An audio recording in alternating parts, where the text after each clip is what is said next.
Halo pemirsa GPR TV dari Sabang sampai Merauke, dari Miangas hingga Pulau Rote. Bertemu lagi bersama saya Bilki Sabila dalam program Juru Bicara.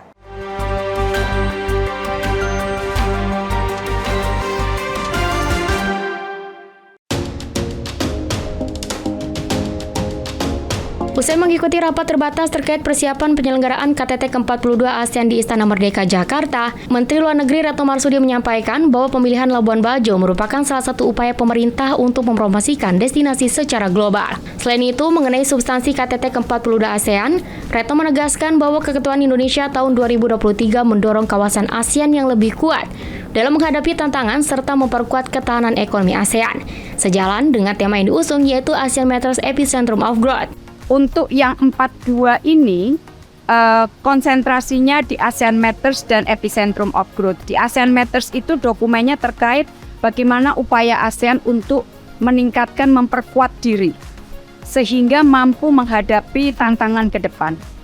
Epicentrum of Growth terkait dengan resiliensi ekonomi ASEAN. Disebutkan Retno, keketuaan Indonesia di ASEAN mendorong peningkatan arsitektur kesehatan, peningkatan ketahanan energi diantaranya adalah pengembangan ekosistem untuk kendaraan listrik atau electric vehicle, ketahanan pangan, serta stabilitas keuangan. Menlu menyampaikan dokumen yang akan menjadi kesepakatan para pemimpin ASEAN saat ini tengah dibahas pada pertemuan tingkat senior official meeting, yang selanjutnya akan dibahas pada tingkat pertemuan menteri.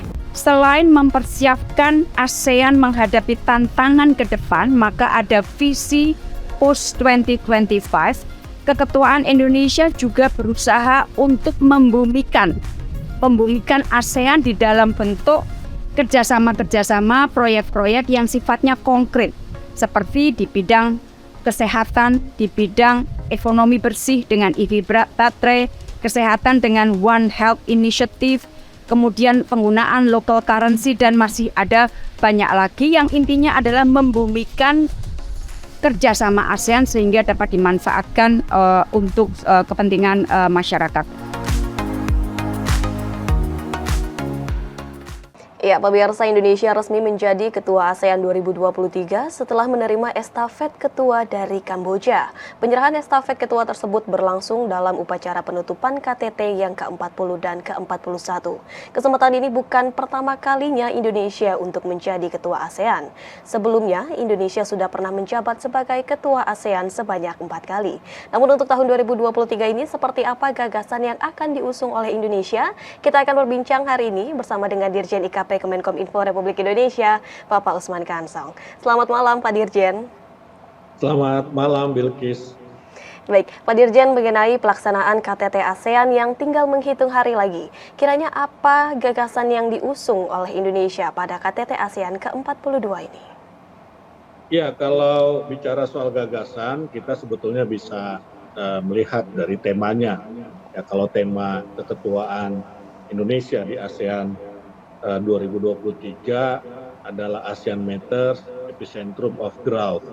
Jadi ada dua frasa di dalam tema itu. Pertama ASEAN Matters dan kedua adalah Epicentrum of Growth.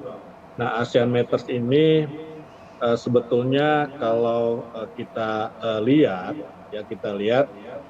ini lebih ke arah politik, ya, baik dari sisi politik internal di negara-negara ASEAN maupun keluar.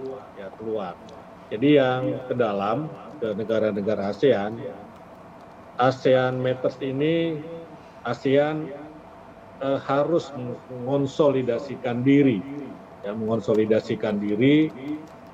agar tumbuh menjadi satu kekuatan politik di kawasan yang diperhitungkan. Karena itu di dalamnya juga termasuk mempermanenkan keanggotaan Timor Leste.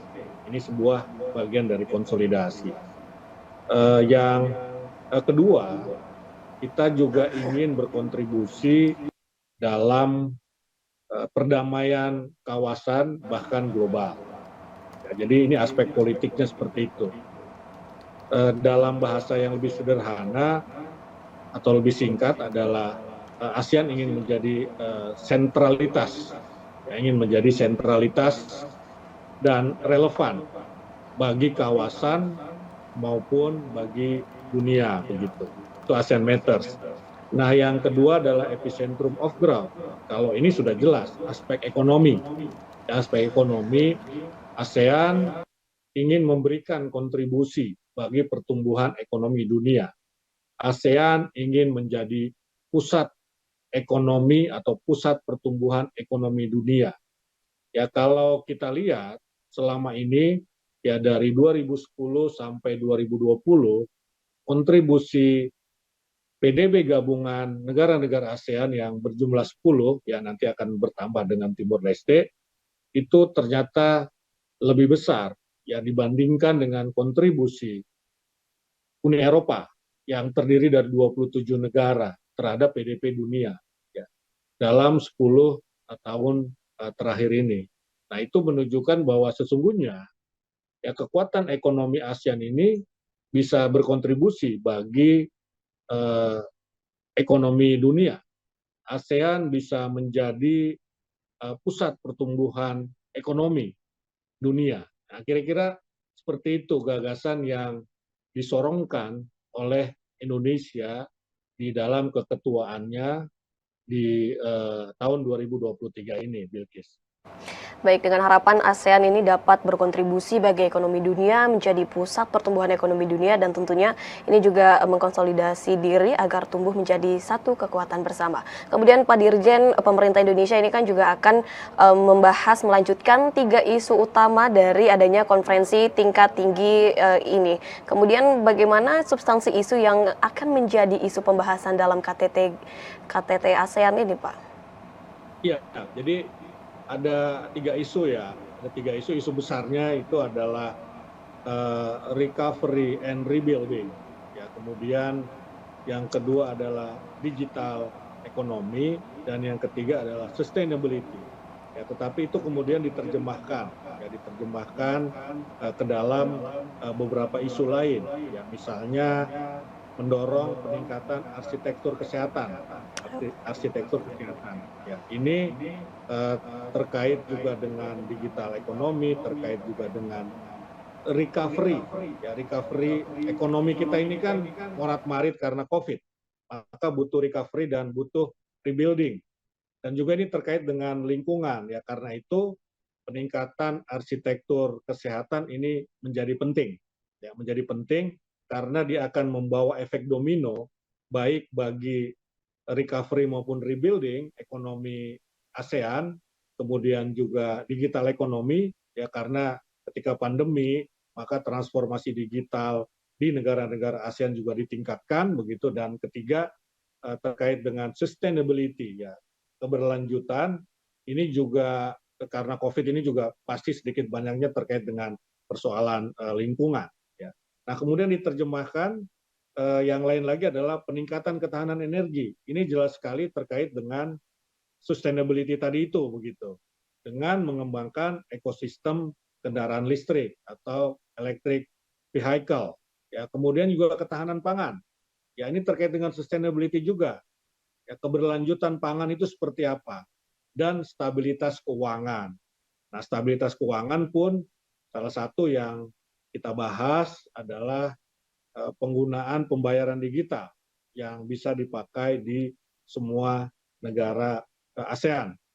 Nah, ini ya akan dibahas di tingkat senior officer meeting dan kemudian akan dibawa ke pertemuan tingkat menteri dan juga di level KTT, artinya tingkat kepala negara begitu. Nah, selain itu kita juga mempersiapkan ASEAN dalam menghadapi tantangan global di masa depan, yakni visi post 2025. Jadi ini kan kita sudah mencanangkan tahun 2025 ini, 2025 nanti itu adalah terbentuknya yang kita sebut masyarakat ASEAN. Ya, tapi ini postnya juga harus kita pikirkan. Nah, keketuaan Indonesia ini akan berusaha membumikan ASEAN.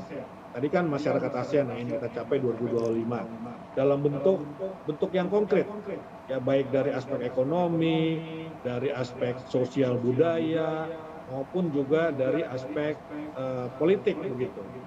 Ya, kemudian ada upaya juga untuk menggunakan local currency. Ya, local currency itu ya mata uang lokal ya, begitu kira-kira begitu ya.